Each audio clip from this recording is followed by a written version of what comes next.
Are we ready to roll?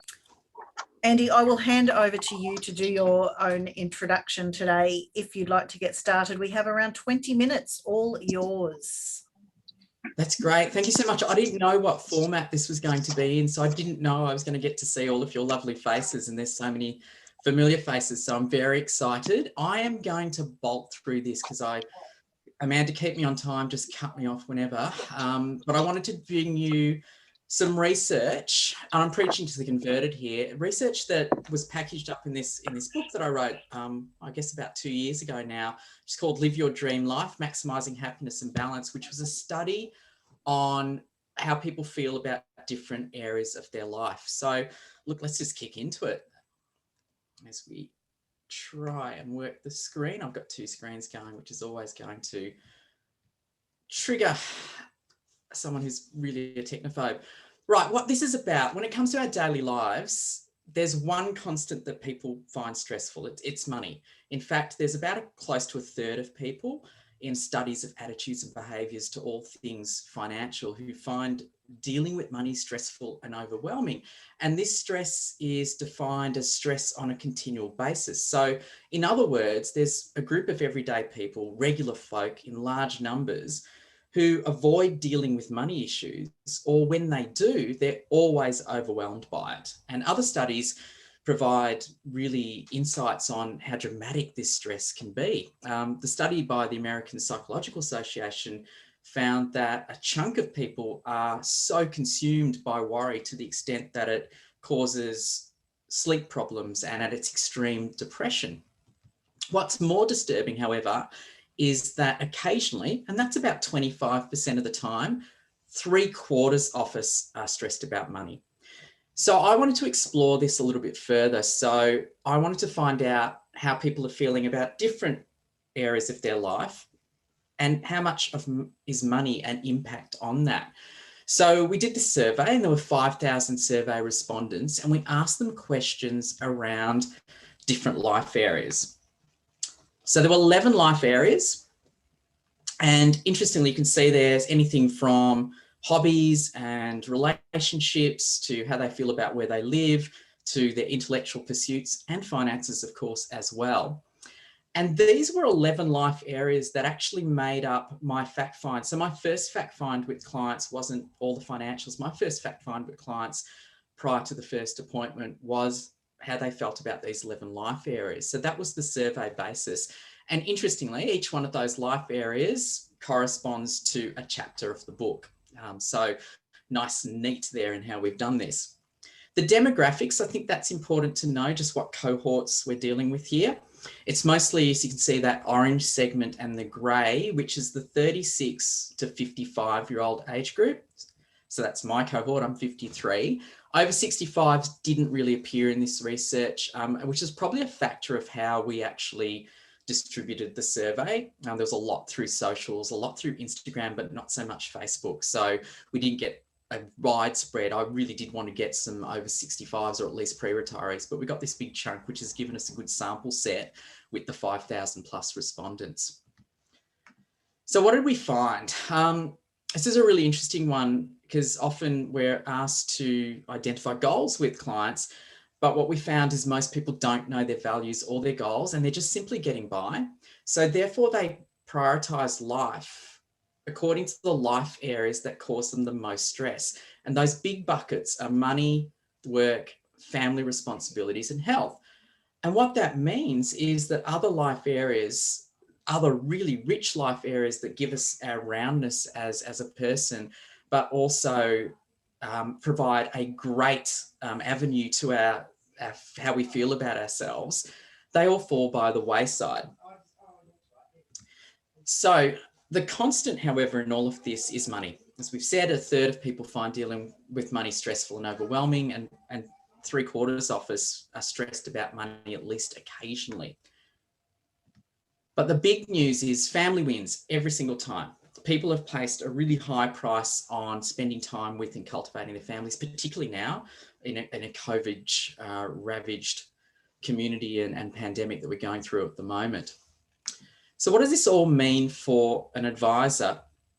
for me, it comes down to that last bullet point, is if you can center discussions around the financial provisions to make the family goals a reality. And as you can see, that's slight nuance. So we're not really talking about what the investment portfolio is doing, but we're talking about the family goals and how likely they are to be achieved or how realistic they are in context of those financial goals. But we've got that discussion about the family goals as a reality, then this has a lot of cut through.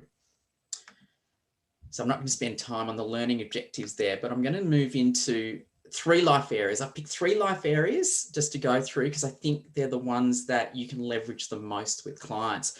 And this is an interesting one because you'll be like, what can I do about a client's health? So whether it's the Roman poet Virgil or the Irish proverb that is health is better than wealth, whether you've heard these sayings or not, I bet that amongst your friendship group, you've had discussions where health, above all, was agreed by everyone to be far more important than money. So when you look at it, and this is the survey results, that big blue chunk, the sky blue, that's where people feel pretty happy about their health, and the yellow is perfect harmony. But that does leave 44% of us who are saying we're not actually affording time or resourcing to feel happy about our health and well-being. Now, if you're as old as me, you will remember this campaign, Life Be In It campaign.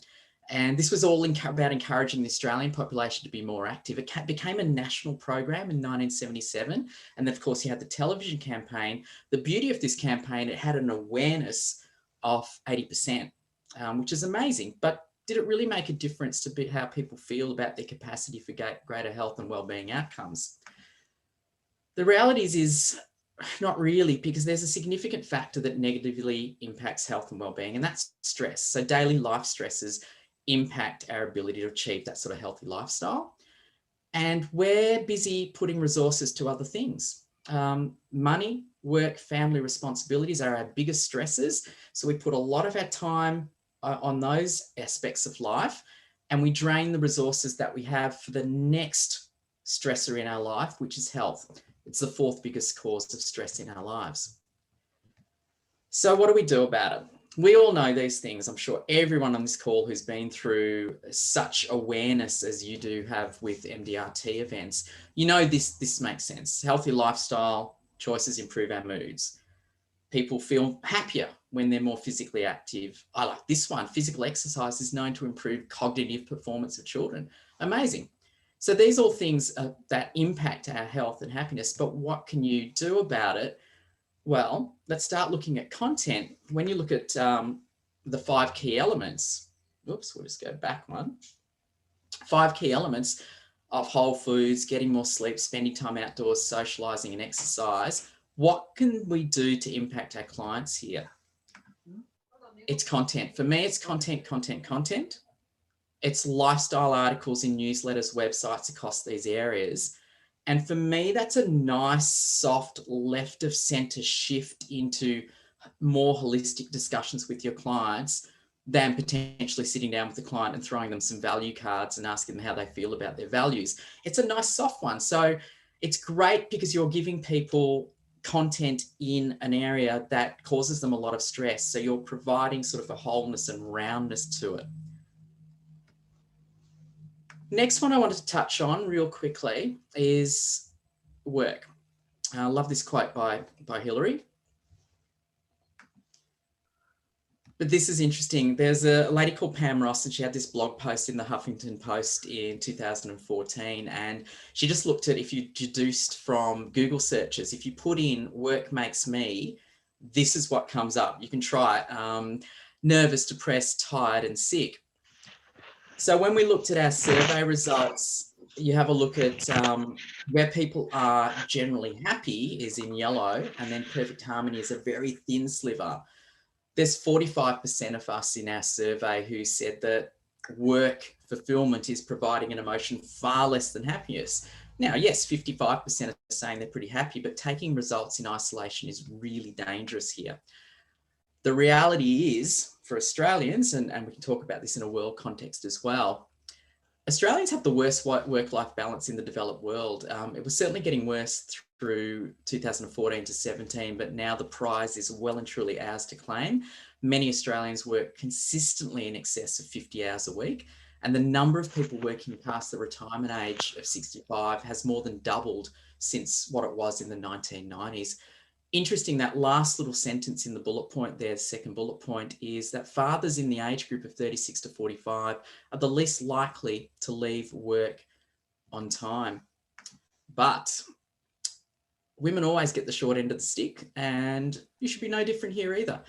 There's a study about work-life interference, and it's actually an index in Australia that measures work-life interference, and it's the tendency of work to have a negative impact on other areas of our life. And there's some groups of people that have more interference than others, and it's women. Women who generally do have a worse work-life outcomes than men. They do twice as much caring and domestic work.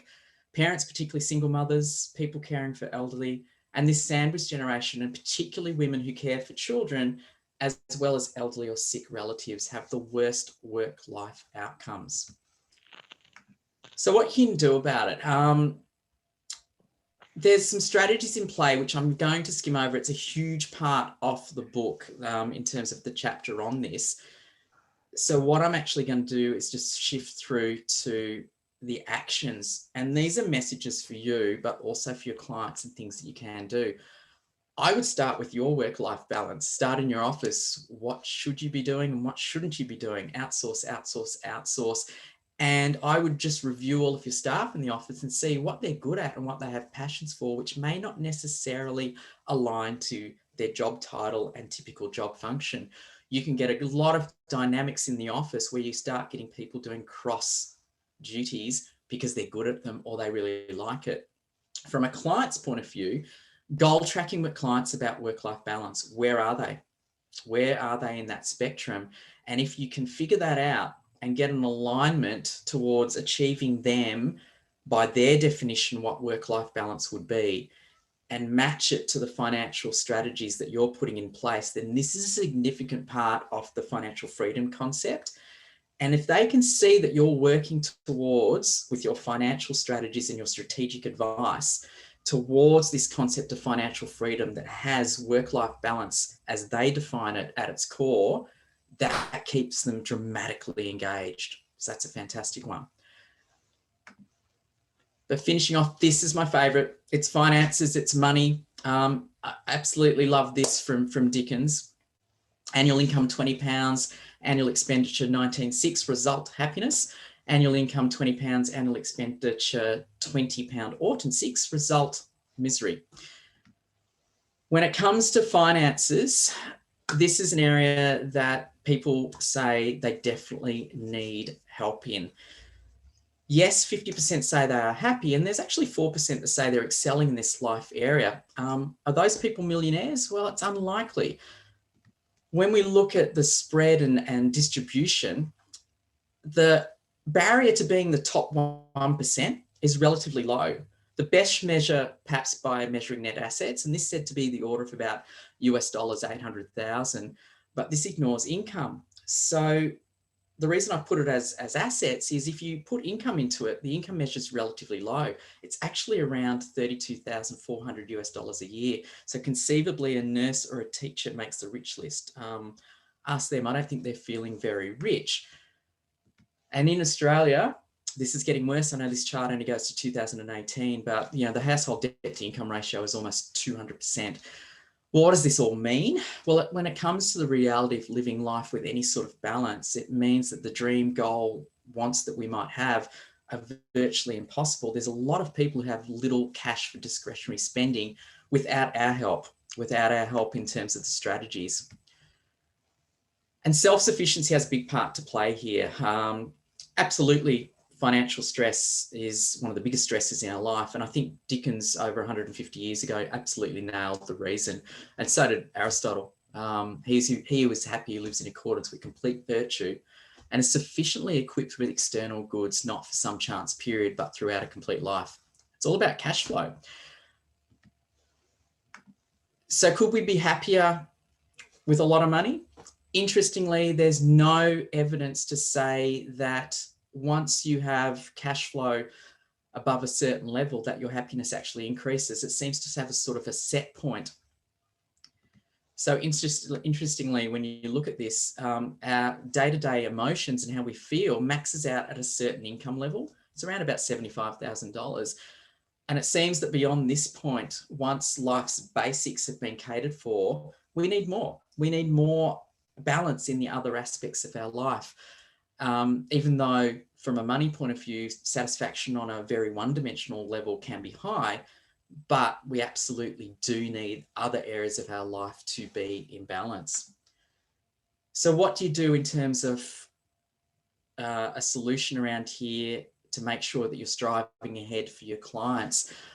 We think, and I think, benchmarking your clients against peer groups is a really good methodology. It does a few things here. It delivers an achievement motivation. So clients like you typically look like this. So where are you in that spectrum?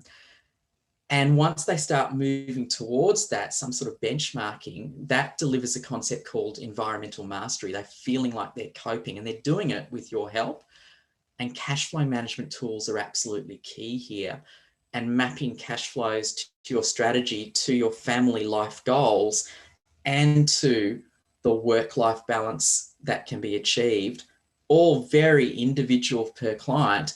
These are real keys for working with clients and capturing their attention in this sort of changing dynamic of how we're feeling about our lives at this point in time. So the general message here is that you can't deal one-dimensionally with clients. They have to have these life balance discussions, because if you're looking at a one-dimensional advice relationship, you're missing 90% of the other clients' life areas. And of course, those key areas are finance. But if you can shift the discussions to what this is doing for family and family groups, and be cognizant that those main stresses are those four: money, health, finances, and family, and you can deliver content and conversations about how to drive positive feeling emotions in those four areas, then that absolutely is going to win hearts, minds, and wallets, and longevity of your client relationships.